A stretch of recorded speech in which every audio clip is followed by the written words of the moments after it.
When life feels uncertain and the world's media is controlling the narrative, how do you as an ambitious vet frame up your own narrative based on your struggles from past chaotic times to boost your relevancy, human connection, and social currency? You know what, ambitious vet? What if you could actually bring that same deep bond and tribal-like culture you know and love from the military to your life right now, out of the military uniform, and have people buy into what you are saying? You know what? As the guest on today's show says, veterans will lead the way. It's your choice to do so. It's possible. Stay tuned to learn more. Everyone around you is pursuing the American dream, which in most civilians' terms is damn the lifeboats, every man for himself. And that's just the world that we live in. And we look at that and we go, man, these people don't have a friggin' clue. They suck. I'm going to educate them on how it's supposed to be. And then we get up on our pillar and we either say these people don't get it and we shut down, or we just come at them with guns blazing. Today's show is brought to you by Combat Flip-Flops. If you're ready to wear some of the most durable, battle-tested footwear from some of the most dangerous places on the planet today, check out Combat Flip-Flops, where it's more than footwear, gear, and accessories. It's about the call of duty. Shop now, Ambitious Vet, at combatflipflops.com, and make sure to enter in coupon code AMV Network at checkout for 25% off your order. Again, that's combatflipflops.com. Welcome to the Ambitious Vet Podcast, where we believe that if you desire more than you have in any area of life, you have to become more in the process. My name is Chris Hoffman, Marine Corps combat veteran turned social entrepreneur, family man, and personal and professional development leader. On this show, I dive into the trenches with big thinking and conscious living veterans who know what it takes not only pay the bills after the military, but really live with a sense of purpose, satisfaction, and career fulfillment we all desire most after financial stability is no longer a challenge to overcome. Ambitious Vet, if you haven't already, grab your pen and paper. It's time to gain the golden grenades needed to break through your fear barriers and live a life of purpose with passion. It's time to get into the trenches, dig into your purpose, and fire up your life's fulfillment. The Ambitious Vet Podcast starts now.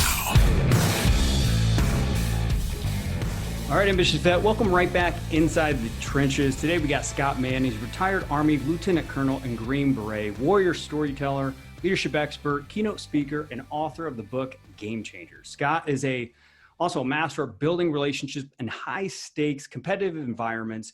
As a Green Beret in the United States Army, he forged bonds and solved problems using values that move people around the world to stand up for themselves. His secret? He was able to restore trust and create human connections in places where that didn't seem possible. Scott has been featured on CNN, Bloomberg, Fox and Friends, Fox Business News, Newsmax, and dozens of other syndicated radio shows. Scott, are you there? I'm here, my brother. Brother, it's an honor to have you. I know it's your birthday. And man, you're a busy man. You're building up to a huge event coming up October 2nd. And I couldn't be more grateful to have just a little bit of your time. Thank you so much. It's good to be here and equally or more important, talking to all of our brothers and sisters out there who served. Right. So I just want to kind of dive right into it, man. I know a lot of ambitious vets are super excited about this topic that we're kind of unpackage here, but let's kind of set the context to start the show. So like, as I said ahead of time, 43% of veterans are, leaving their first job within 12 months. The ones that are staying in that first post-military job, 65% of them are leaving, right? And now there's a lot of theories out there, right? And there's even a Duke University study out there that surveyed over 3,000 employers that said, you know what? I think veterans are just lacking interpersonal skills and emotional intelligence, right? And there was actually a quote inside of that, Scott, that said that, veterans are better off seen, not heard. It's crazy. I wanted to get your thoughts on that. And how would you define interpersonal skills? Well, there's a lot to unpack there, but I am so glad that you did lead with this, because I think it's something that as veterans we need to be aware of it. But more, I'll just start with my journey And I will tell you that, my transition from the military, I spent 23 years in, like you read, most of that as a Green Beret, a lot of that in combat, not unlike a lot of folks who are listening or watching to this now. And my transition sucked. It was not good. In fact, as I said in my TED talk, I found myself in a closet holding a pistol. And had my son Cooper not come home when he did, I guarantee you we would not have been having this conversation, because I was in a place at that time in my life that everything had completely come off the rails. And I'm not saying that's what happens to all of us. And frankly, I hope it doesn't happen to any of us, but that's where I was. And a lot of it had to do with a really crappy transition, and I at that time, I have to say that I did lack interpersonal skills and emotional intelligence because of a spiral that I had gone through. It wasn't that I didn't have them. Hell, I had dealt with more things in low trust countries. I had dealt with things that would make a diplomat spit up a hairball, right? And that's, so many of our warriors today have dealt with things that are massively beyond their pay grade in terms of rapport and interpersonal skills. I mean, please, it's not that we don't have it. I think the larger issue is that what we go through is like changing planets when we transition. We go from a world that is it is status based, it's tribal, it's built on honor, and you having your teammates back, and you go to this new world that, frankly, while it's highly entrepreneurial and opportunity, there's opportunities, it's also very opportunistic. There is, the individual is above the group, which as veterans we don't even understand that. And the absence of purpose, man, the absence of purpose, if we're not careful, will eat our lunch. So I think all those things and more conspire to do what my buddy Dave Phillips said to me in my book, Mission America. He said, beware of those snakes in the head, son. He was an old fifth grouper from Vietnam, and I know what the hell he's talking about. I kind of got a little pissed off at him, to be honest with you. I was like, dude, I got a plan. I'm retiring. I got real estate. I'm writing a book. I don't know what you're talking about. He's like, no, I'm telling you. Watch those snakes in the head, because they'll start squirming. And he was right, He was right. Yeah. So what were some of those snakes? Like, break that down. What's an example of a potential snake to look after? Because I think I comprehended a little bit. I mean, when I first got out, it was a lot of competition. I wasn't used to the very competitive workplace that I dove into. I dove into sales because I lacked communication skills, right? And there was a lot of just bureaucracy within things, and just a lot of I had to talk through people that I wasn't used to. So what would be like some primarily example that you hit as far as those snakes in the water that you had to watch out for, and how do you grab them by the head and maybe smash their heads? Yeah. What I would say, Chris, is there's a couple things. So first of all, for me, it was the absence of purpose. So, or at least the perceived absence of purpose. When I was in special forces,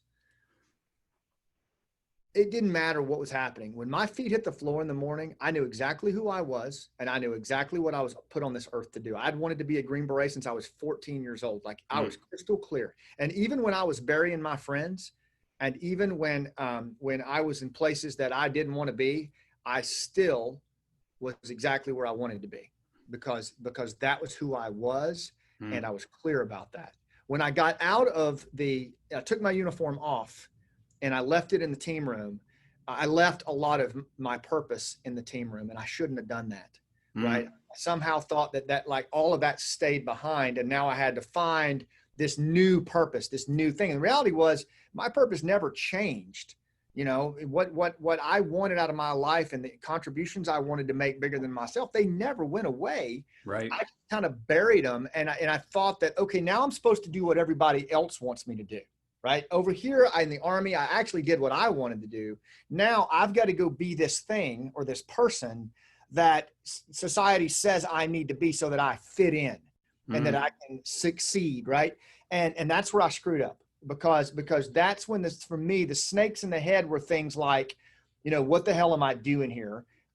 This is not fulfilling me at all. This is as lame a thing as I've ever seen. These people have no idea what leadership is, what it means to So there was all that stuff that was going on in my head, and I just wasn't happy, and then it started to permeate into my family, and it started to permeate into my mood swings started to happen.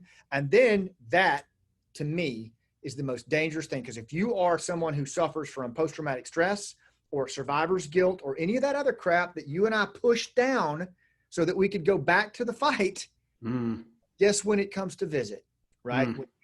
When you start to have the absence of purpose and you start to question what it is you're doing, that's when that stuff comes home to roost exponentially bigger than it ever did when we were slinging lead, and that's what happened to me. And so all of that conspired over time to a very, very dangerous moment in my life where one thing happened. I started to question my relevance. Wow. And we cannot do that as warriors. We cannot.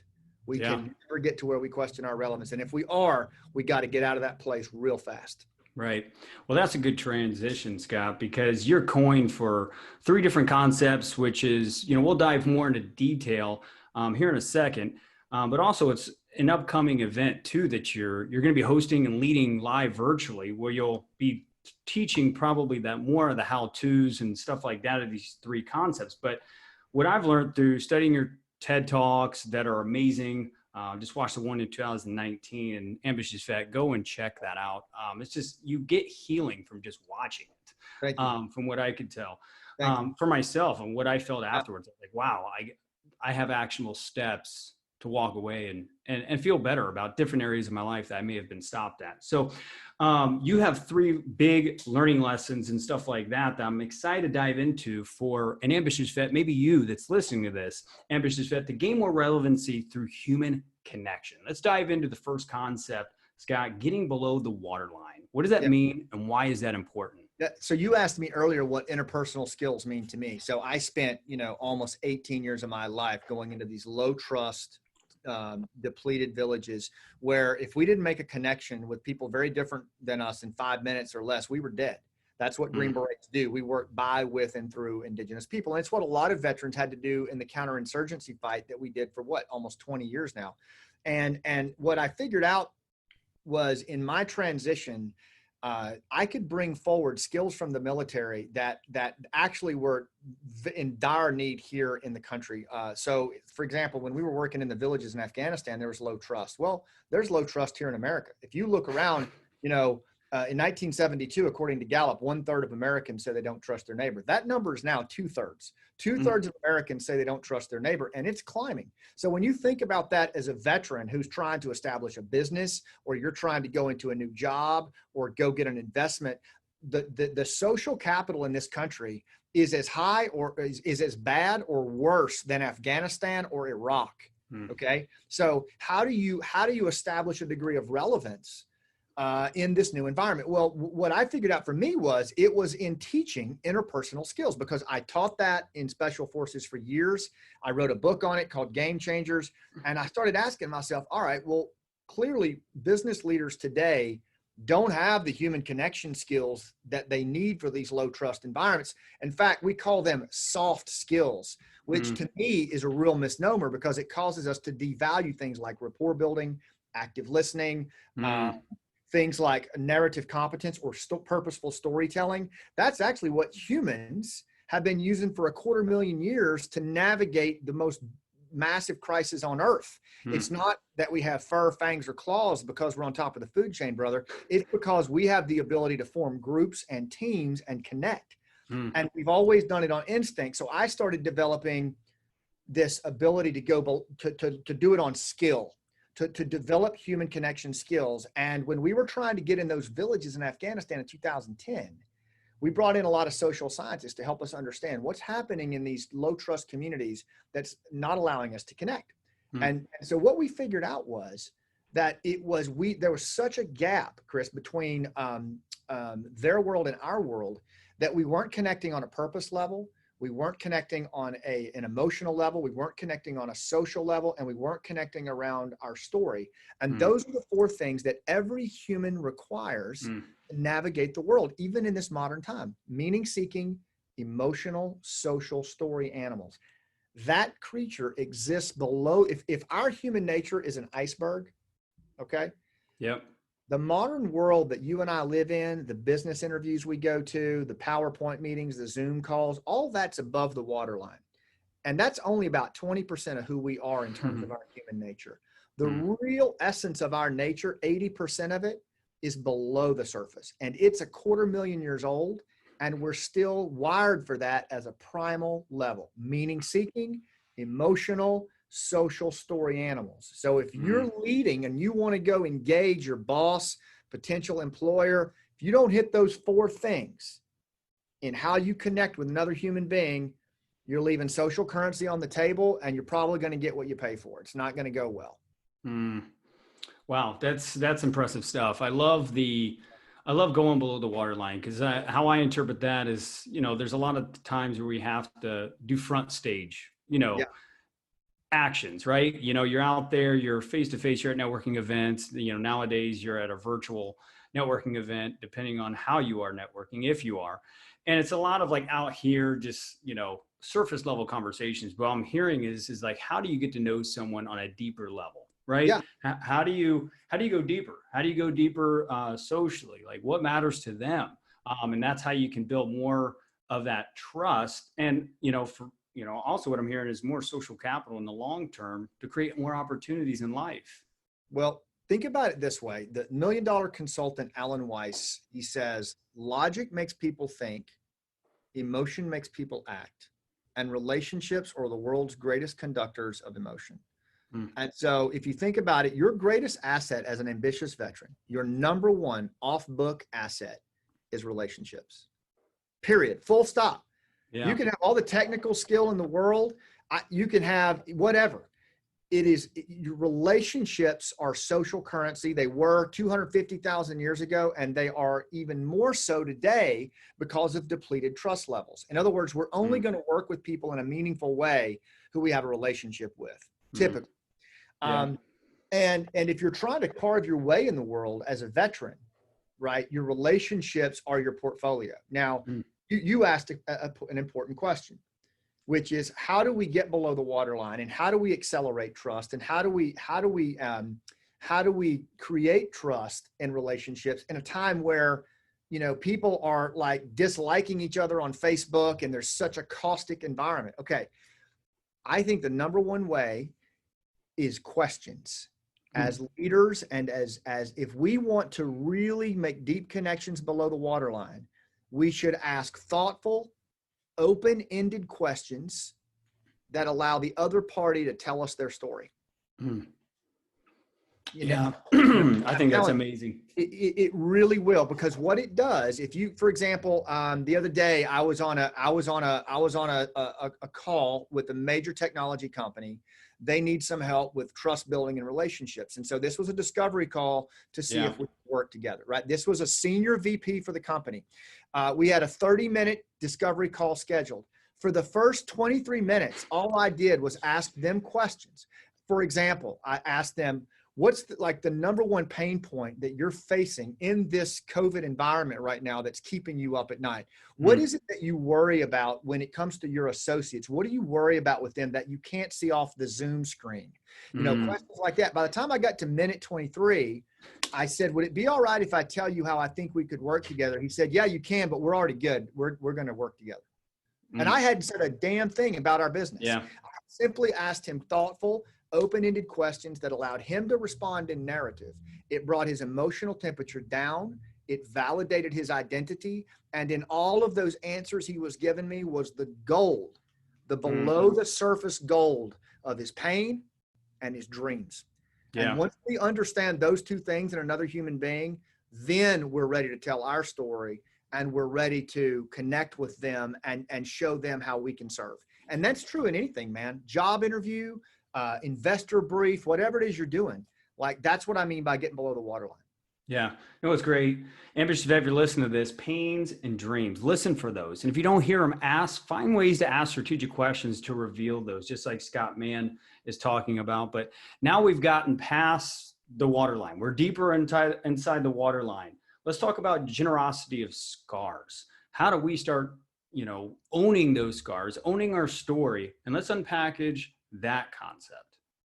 So I'm going to pivot just a little bit on that. That title, Generosity of Scars, is what the title of my 2019 TEDx talk is, and that I gave in Santa Barbara. And the reason that I came up with that was because when I almost took my life, I found myself I never told my wife that story. I never told anyone that story until 2019. And I had still gone through some stuff, and I had actually decided to write a play about the war called Last Out, Elegy of a Green Beret. And we had a veteran cast that when you'll hear the whole story of how the play evolved in the TED Talk. But it was important for me to get that story out, because that story was what was eating my lunch. You know, one of my trauma therapists, Dr. Diego Hernandez, he said, you can either own your story or your story is going to own you. You choose. But one of those two things is going to happen in your life. And I had not owned my story up to that point. And then when I wrote this play and got it out there, I did. And what I noticed was, for example, when I talked about for the first time my thoughts of suicide and my attempted suicide to one of my former sergeant majors who was in a very dark place, I immediately saw the color come back to his face. I saw his eyes focus back in, and he knew he wasn't alone, you know, and I could see that, and he knew that. And that was when it clicked for me. It's like, you know, all of the pain that we go through as veterans, the scars that we endure, both inside and outside, we earned that. We earned those. Those are ours. Yeah. And we're not supposed to come home and bury them, or like that Jack Wagon said in that interview, be seen, not heard. Like, we earned those scars. But at the same time, it's not for us to stand up on some pillar of entitlement and say, you guys just don't understand what it's like to sacrifice. Like, that doesn't work either. What I believe the generosity of scars means is that we have the courage to repurpose our struggle in the service of others. And when we do that, it creates a level of reciprocity and inspiration in other people that they'll follow you through hell and back. And if you think about every great leader you ever had, they were not afraid to talk about their struggle, right? They stood right on it, and they didn't move from it. They talked about it. I was just over at one of the guys that I work with very closely, Romy Camargo, a quadriplegic Green Beret vent dependent. He tells his story of getting shot through the neck and what that was like, and how he'd never walk again. But he sits right in that, and he's created a nonprofit spinal cord injury rehab center that is like, it's amazing. And he's raised over $2 million by sharing the hardest story he's ever talked about. Yeah. So my point here is simply all of us as veterans have earned our scars, and there is a narrative, a backstory that goes with that, that when we tell that story of who we are and how we got scuffed up and what we learned and how we changed, it scratches a primal itch in every human that listens to you, where they immediately choose you. They say, that person's like me. They've suffered, they've struggled, and they relate to you. And it creates instant relatability. It's not dumping. It's not therapy. It's repurposing your struggle in the service of others so that they don't have to go through that struggle. They can listen autobiographically to what you went through, locate their own life in your struggle, and process their own life while you're telling your story. That's what storytelling does. And if you have the courage to do it, there's nothing you can't do coming out of transition. Yeah, no, I love that. And I think that if one ambitious vet just listened to this and just like, man, you know, I've been out of, you know, inside the civilian sector now for 3 years. I've had multiple jobs. I may be furloughed, or I'm a startup entrepreneur. You know, I don't know how to tell that story. Ambitious vet, what I encourage you to do is just own it. Own that story. Find ways to compartmentalize, just like your emotions when you were in whatever respective branches you were. Compartmentalize your story, your different accomplishments, your different failures, because I think we've said this a couple of times on the show, but people learn more around your failures about yourself and your grit and how you overcome challenges in life versus you saying, well, I drove a sales team to 40% profitability every single month, right? We want to figure out what the struggles are. It allows us to get deeper inside the trenches with one another. So Scott, going back to you, man, what are some framework? How do we frame up storytelling and stuff like that? Can you give us an example of an ambitious vet's just like, man, I want to own my scars, but I don't know how the hell to do that.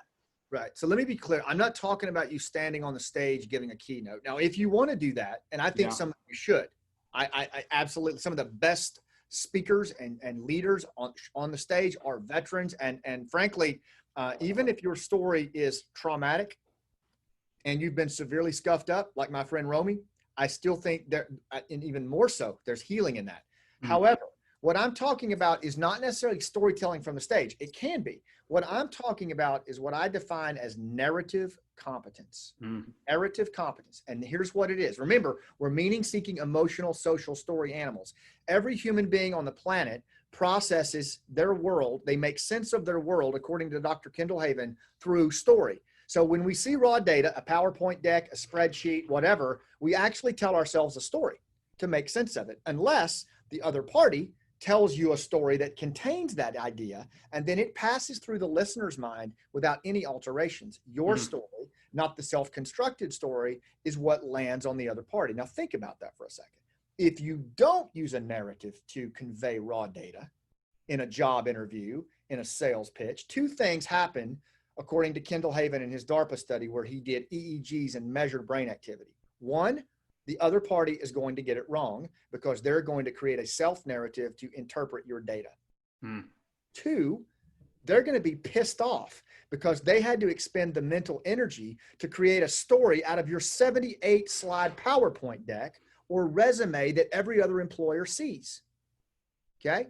Now, if you use narrative competence, which is the leveraging of story, metaphor, or framing in real time to convey your idea to another party, you're going to own the room every friggin' time.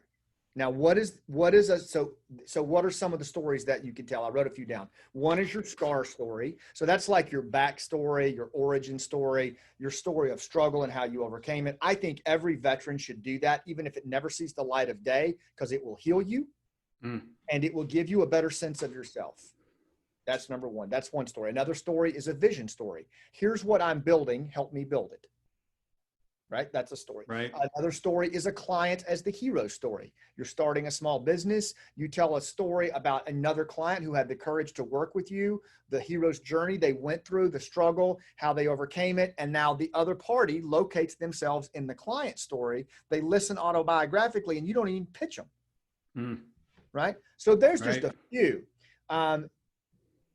The framework that I would say, if you wanted to create a story on your own life or to give someone a sense of who you are, start with this. Start with start with a pivotal moment that happened in your life. You're going one way, give a little description of where you were. So for example, when I was 14 years old, I was hanging out in Harold's Soda Shop in a little logging town of Mount Ida, Arkansas, where I grew up. And this Green Beret walks into our soda shop. And nobody moved. Right? So that's the pivotal moment of my backstory. That's when my life changed at 14 years old. It's not traumatic. It's just a pivotal moment where this thing happened in my life and it changed. So a pivotal moment that happened in your life, it will usually be something like that kind of kicked you in the jimmy, right? And then pivotal moment. And then what was the journey and struggle that followed that pivotal moment? So my friend Romy's shot through the neck. He falls in the vehicle, and then he starts a journey of recovery as a quadriplegic vent dependent, as an example. Okay. Pivotal moment, struggle, and then the Mr. Miyagi moment, right? When did Mr. Miyagi show up? Because he always does. Mr. Miyagi always shows up. The guide always shows up. Who showed up and helped you, right? You always want to include that if it's there. If it's not, don't worry about it, but usually it is. A guide that showed up and helped you. And then 4 is resolution. At the end of the story, over fighting through the pivotal moment, what did you learn? How did you change? Right? Now, notice I didn't say, how did you win? You may not have won. You may have got your butt kicked. But as a result of getting your butt kicked, here's what I learned and here's how I changed. Now that is the most generous thing you can do as a storyteller, because you have now taken your struggle and you have repurposed it in the service of other people, and you've shared what you learned from it and how it changed you. You're not telling them how to change. Right? And so what happens in that is autobiographical listening. So if you just do those 4 things, move the pen for 10 minutes, and then get on your feet and just practice telling that, it will enhance your narrative competence. You'll get a better sense of yourself. This is what we do at Rooftop Live. We do this for 3 days. So by the time you're done, like not only is your story embedded in you, but I make you get on your feet and tell it like 30 friggin' times. So you get it in your bones. And I also on the court. Yeah. And the techniques for, being a real storyteller so that they can't look away from you. And they can get real-time feedback right then and there too, which is Yep. amazing. Yep. Amazing. And not criticism, but what your story partner does, two things. One, they tell you what landed on them. They don't tell you what they didn't like. We're not going to do that with anybody's story ever. But we are going to say, this landed on me. You should really say that louder. The other thing that we're going to make them do is they're going to tell your story back to you. And what you're going to be fascinated with is the first time they hear your story, they're going to say it back to you better than you tell it, because we are storytellers by nature. We have an ear for resonance. We only have to hear it one time. They will cut out all the fat and they'll hand you back the perfect story to go tell next time. Wow. That's fascinating. That is great stuff. That is great stuff, Scott. And thanks for sharing that in such detail. I feel like I'm already in Rooftop Live event, like getting the golden nuggets. I know you got tons more that you're going to be sharing that 3-day virtual program. So just thank you for everything. So also ambitious, what I just want to add to that is like, see how vivid he shared that, right? Think about how vivid you need to be in your sharing, but also, triumphed over the past. Like, talk about a triumph. Don't have someone feel like you're still stuck in those circumstances, those situations, anything like that. I think that's one of the biggest things I just took away from that as well. Hey, this is what I learned and this is what I'm creating next, versus I'm a victim of a circumstance, a situation, I'm still stuck. Can you help me? Right? It's a different context. And that's good stuff. Two big things to that. That's what you're just describing is dumping, and no one likes that. If you dump on them, then what happens is they'll excuse themselves from the conversation and they'll say things like, we should be seen, not heard. Now, here's something also very important. If you find that you are dumping, don't beat yourself up either. It just means that the story is not resolved inside you. And look, man, look at what you did with your life, okay? Like, you're going to have some stuff that's unresolved. That's all right. That story's just not ready for prime time yet. You need to go get it resolved with a trained counselor, because you deserve that, right? Don't let that story own you, right? Go get it resolved. But there are other stories in you that you can select that you got scuffed up on. I tell guys all the time, if a combat story has got you traumatized, right, seek resolution through good protocols. And there's all kinds of, if you don't know what they are, contact me at Rooftop, at Hero's Journey, and I'll get you squared away with a good therapist. But at the same time, find a story from basic training. Find something hilarious that happened in basic training that sucked at the time, and you're smiling. You know what I'm talking about. It was a nightmare at the time, but we can laugh about it now. And you just talk about that moment you got scuffed up. You talk about what you learned, how you struggled through it, what you learned, and how you changed. And that will give a potential employer a real sense of who you are. Yeah, that's brilliant, Scott. And I want to save the rest of those golden grenades for Rooftop Live event coming up October 2nd through the 4th. So ambitious vet, if you're listening to this, I hope you're writing down as many notes that I am on my piece of paper. It's been amazing so far, but we're going to take a quick 10-second break to thank our sponsors. Then right when we get back with Scott Mann, we're going to do a hot seat with 3 ambitious vets that sent us questions through the ecosystem. And if you are one of them, thank you very much. We'll be right back after thanking our sponsor. Ambitious vet, I think it was in 2014 when I hit my biggest rock bottom out of the Marine Corps uniform. And I remember thinking to myself in that moment, man, am I going to go back to a lot of the free resources that we all know, that we always go back to, that get us free results, right? And I remember thinking, no, I'm actually going to start surrounding myself with people that have proven practical progress, experience in industries and areas of life that I wanted to progress in. And it was when I made that decision, when I hardly had $1 to my name, that I started finding margin, started finding more margin in happiness, in my relationships, cash, profitability in my life, opportunity, all that good stuff. You get the point, right? I don't need to continue to beat a dead drum. Fact of the matter is, ambitious vet, once you start learning how to pay to play, to be around people that actually have margin in life, that's when you'll start creating a momentum of more opportunities, right? Or surround yourself with people that have more cash, more deeper networks with quality people, because people know successful people know it's like a secret handshake around successful people, veterans and civilians, that you have to pay to play to be around key players in the marketplace. So why am I saying all that? Well, as we're talking about through this whole episode, Scott Mann and his team have a huge Rooftop Leadership Live 3-day virtual training event coming up on October 2nd through the 4th, 2020, that's going to help you walk away with finding your relevance in uncertainty through deeper human connection.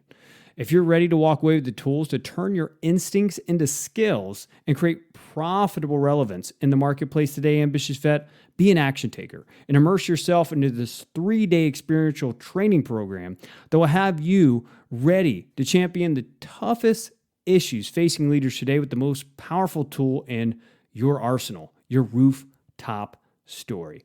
I'll post a link in the show notes below. Enter in code AMBITIOUS to take 10% off for being someone who's willing to invest in yourself as a veteran. The only thing I ask, and Scott is going to tell you that he asks of you, if you're going to take advantage of that 10% discount, is go lead your communities.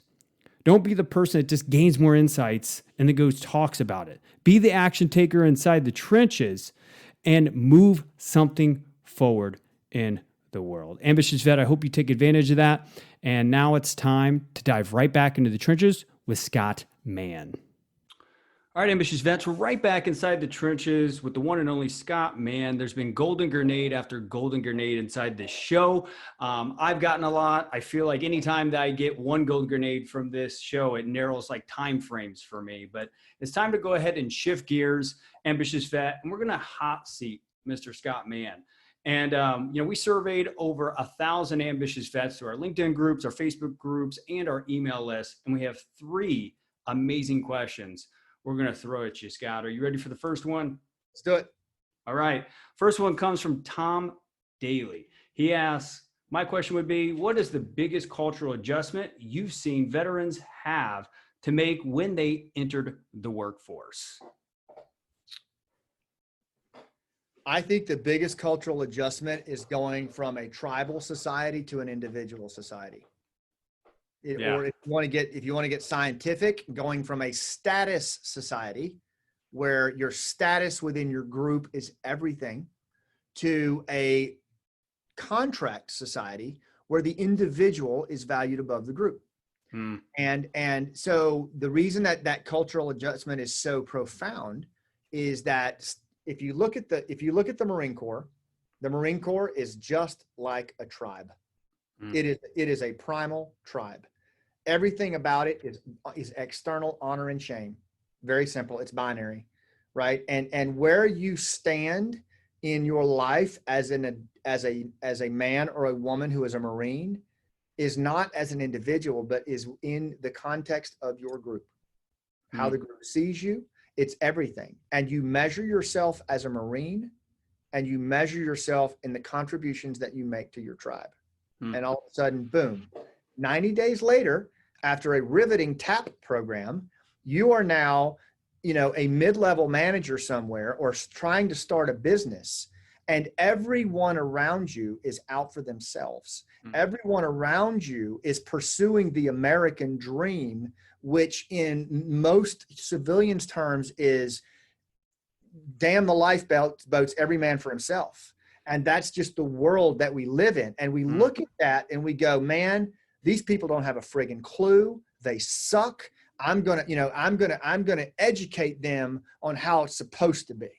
And then we get up on our pillar and we either say these people don't get it and we shut down, or we just come at them with guns blazing. And that's when you see this study happen. And I see it all the time. And we don't know what to do with it. And I think it's this, the first special ops imperative is understand your operational environment. We have to reattune to the new arena and understand that we are making a move from a tribal society to an individual society. And if we don't make that adjustment, we will not survive. Yeah, that's a great answer. So we're going to move on to the next one for the sake of time. Zane Bailey, thanks for this question. He says, the question is, if you had 60 seconds with your 25-year-old self, knowing everything that you know now, what would you tell them to do and what would you tell them not to do? find that one thing that you know scares the hell out of you and that keeps you up at night and you wonder if you could do it, and do it immediately. Don't wait. And the second, the thing I would say don't do under any circumstances is don't ever allow yourself to be a spectator. If you are not in the arena, you're already dead. That's great. That's awesome. And then we also have Dr. Paul Henning, a 16-year Army officer right now. He asked a question: with your vast experience working and leading people from different parts of the world with different cultures, what would you say is the common thread of influencing, persuasion, and leading among so many different types of people, personalities, and levels of motivation? It's the saying that's behind me: relationships before transactions. If you're gonna, I don't care what it is, it's the universal singular for any human being that needs to interact with people. Put the relationship before the transaction. The relationship is your strategic asset. The person who cultivates and restores relationships in these trust depleted times is going to own the room every single time. And by owning the room, I define that as being relatable to people's pain and relevant to their dreams. And when you do that, they'll follow you up on the rooftop. They'll follow you through a firefight. They will follow you anywhere. Once you establish relatability and relevance based on relationships, the world is yours, and it's yours to lose. Yeah, that's great. That's awesome. And then, by the way, Otis McGregor, he's a retired Lieutenant Colonel, Army Green Beret. He says, give Scotty a good old shout out. Loves the fireside chat videos. What's up, buddy? So good to hear. I miss those guys. People ask me all the time, man, if I miss the military. And you know, it's not that I do. What I miss I miss the brothers and the sisters. I miss them so bad. And because it's just never anything. My son just joined as an Army infantry lieutenant. And I told him, I said, son, that'll be the number one thing you'll get out of this journey is the friendships and the bonds. You'll never forget them.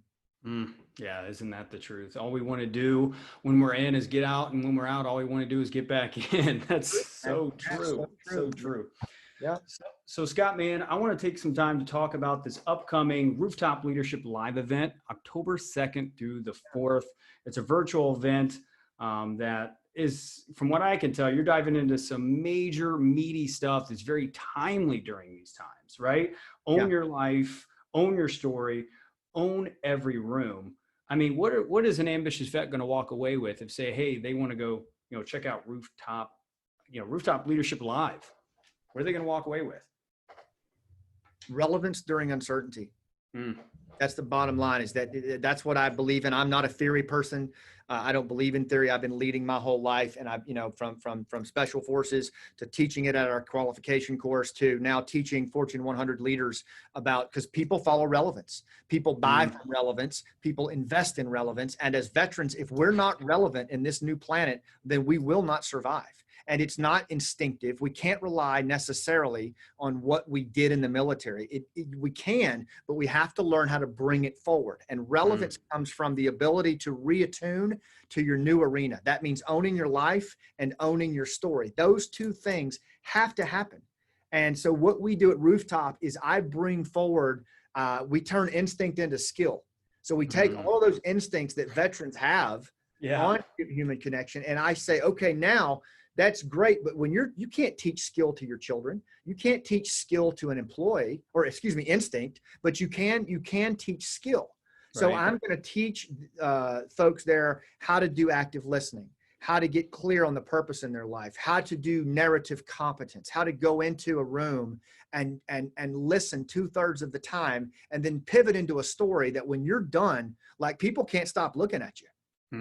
Right. And so that's what they can expect coming out of this thing for sure, is a personal narrative, or, clarity on their purpose in life, a personal narrative that is absolutely, they feel connected to and empowered by, that they can use in a range of situations, and human connection skills that are 10x what they came in with, so that they can go make those connections in whatever element. My ask of them is that they go lead.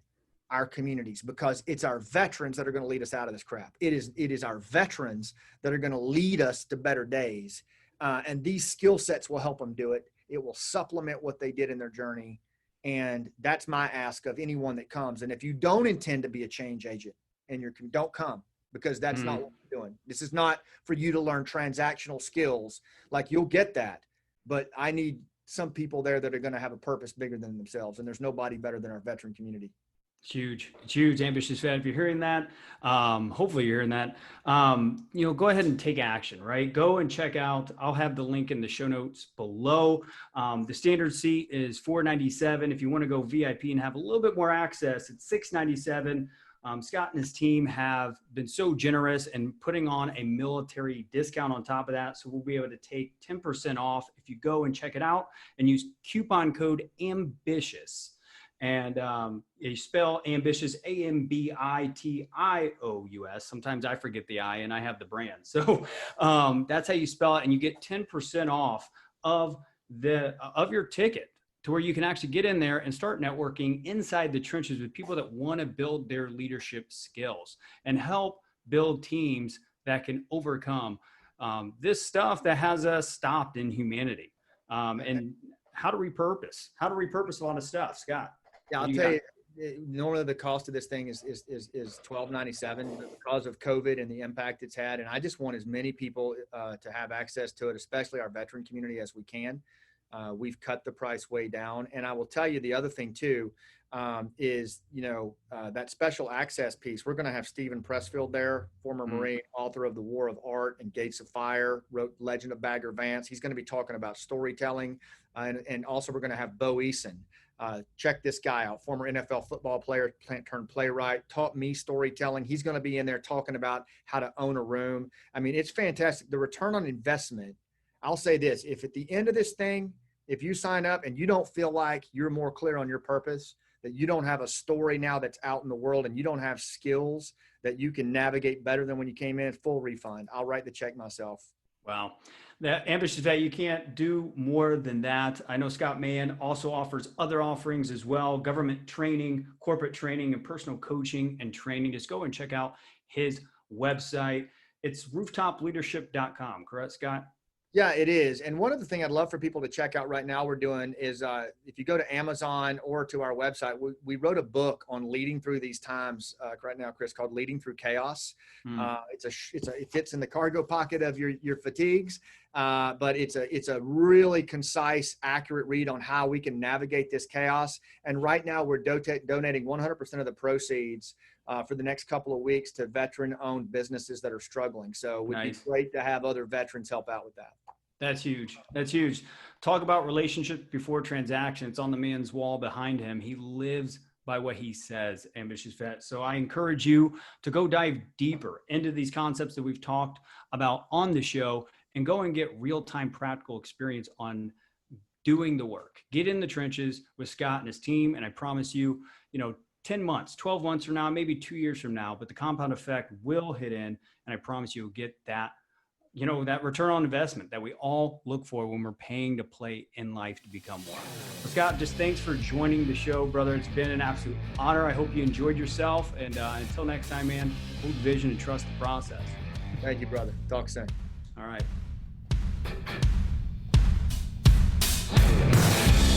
The Ambitious Vet is available on all popular podcast platforms.